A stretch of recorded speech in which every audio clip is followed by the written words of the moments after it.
नमस्कार। Uttarakhand heritage media channel में आप सभी का हार्दिक स्वागत एवं अभिनंदन। आज की वीडियो में हम आपको उत्तराखंड राज्य के राज्य पुष्प ब्रह्मकमल के बारे में बताएंगे और हम जानेंगे क्या क्या औषधीय गुण हैं इस पुष्प के। उत्तराखंड राज्य का राज्य पुष्प ब्रह्मकमल। जी हाँ, यह पुष्प तालों या पानी के पास नहीं बल्कि जमीन में होता है। ब्रह्मकमल 3000 से 5000 मीटर की ऊंचाई में पाया जाता है। ब्रह्मकमल उत्तराखंड का राज्य पुष्प है और इसकी भारत में लगभग 61 प्रजातियां पाई जाती हैं, जिनमें से लगभग 58 तो अकेले हिमालयी इलाकों में ही होती हैं। ब्रह्मकमल का वानस्पतिक नाम सोसेरिया ओबोवेलाटा है। यह एस्टेरेसी वंश का पौधा है। इसका नाम स्वीडन के वैज्ञानिक डी सोसेरिया के नाम पर रखा गया था। ब्रह्मकमल को अलग अलग जगहों में अलग अलग नामों से जाना जाता है, जैसे उत्तराखंड में ब्रह्मकमल, हिमाचल में दूधा फूल, कश्मीर में गलगल और उत्तर पश्चिमी भारत में बर्गन डोटोगेस नाम से इसे जाना जाता है। ब्रह्मकमल भारत के उत्तराखंड, सिक्किम, अरुणाचल प्रदेश और कश्मीर में पाया जाता है और भारत के अलावा यह नेपाल, भूटान, म्यांमार और पाकिस्तान में पाया जाता है। उत्तराखंड की बात करें तो यह पिंडारी, चिफला, रूपकुंड, हेमकुंड, ब्रजगंगा, फूलों की घाटी, केदारनाथ आदि जगहों में इसे आसानी से पाया जा सकता है। इस फूल के कई औषधीय उपयोग भी किए जाते हैं। क्योंकि इसके राइजोम में एंटीसेप्टिक होता है, तो इसका उपयोग जलेकटे में काफी मददगार साबित होता है। यदि जानवरों को मूत्र संबंधी समस्या हो तो इसके फूल को जौ के आटे में मिलाकर उन्हें पिलाया जाता है। गर्म कपड़ों में डालकर रखने से यह कपड़ों में कीड़ों को नहीं लगने देता। इस पुष्प का इस्तेमाल सर्दी, जुकाम, हड्डी के दर्द आदि में भी किया जाता है। इसे सुखाकर कैंसर रोग की दवा के रूप में इस्तेमाल किया जाता है। इससे निकलने वाले पानी को पीने से थकान मिट जाती है और साथ ही पुरानी खांसी भी काबू हो जाती है। भोटिया जनजाति के लोग गांव में रोग व्याधि न हो, इसके लिए इस पुष्प को घर के दरवाजों पर लटका देते हैं।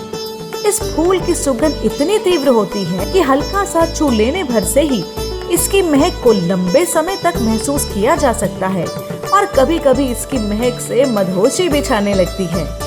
इस फूल की धार्मिक मान्यता भी बहुत है। ब्रह्मकमल का अर्थ है ब्रह्मा का कमल।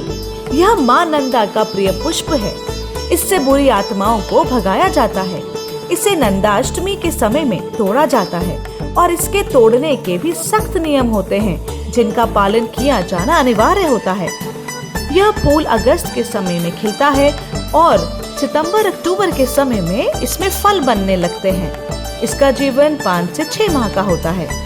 ब्रह्मकमल को हिमालयी फूलों का सम्राट भी कहा गया है। यह कमल आधी रात के बाद खिलता है, इसीलिए इसे खिलते देखना स्वप्न समान ही है। एक विश्वास है कि अगर इसे खिलते समय देखकर कोई कामना की जाए तो वह कामना अति शीघ्र पूरी हो जाती है। ब्रह्मकमल के पौधे में एक साल में केवल एक बार ही फूल आता है। दुर्लभता के इस गुण के कारण से ब्रह्मकमल को शुभ माना जाता है। यदि हम ब्रह्मकमल के पौराणिक उल्लेख की बात करें तो इस पुष्प की मादक सुगंध का उल्लेख महाभारत में भी मिलता है, जिसने द्रौपदी को इसे पाने के लिए व्याकुल कर दिया था। राज्य पुष्प ब्रह्मकमल बद्रीनाथ, रुद्रनाथ, केदारनाथ, कल्पेश्वर आदि उच्च हिमालय क्षेत्रों में पाया जाता है। माना जाता है कि जब भगवान विष्णु हिमालय क्षेत्र में आए तो उन्होंने भोलेनाथ को 1008 ब्रह्मकमल चढ़ाए, जिनमें से एक पुष्प कम हो गया था। तब विष्णु भगवान ने पुष्प के रूप में अपनी एक आंख भोलेनाथ को समर्पित कर दी थी। तभी से भोलेनाथ का एक नाम कमलेश्वर और विष्णु भगवान का नाम कमल नयन पड़ा। एक और बात के अनुसार ब्रह्मकमल के कारण एक बार भीम का गर्व चूर हुआ था। कहते हैं जब द्रौपदी ने भीम से ब्रह्मकमल लाने की जिद की तो भीम बद्री का आश्रम पहुंचे, लेकिन बद्रीनाथ से 3 किलोमीटर पीछे हनुमान चट्टी में हनुमान जी ने भीम को आगे जाने से रोक दिया। हनुमान ने अपनी पूंछ को रास्ते में फैला दिया था, जिसे उठाने में भीम असमर्थ रहा।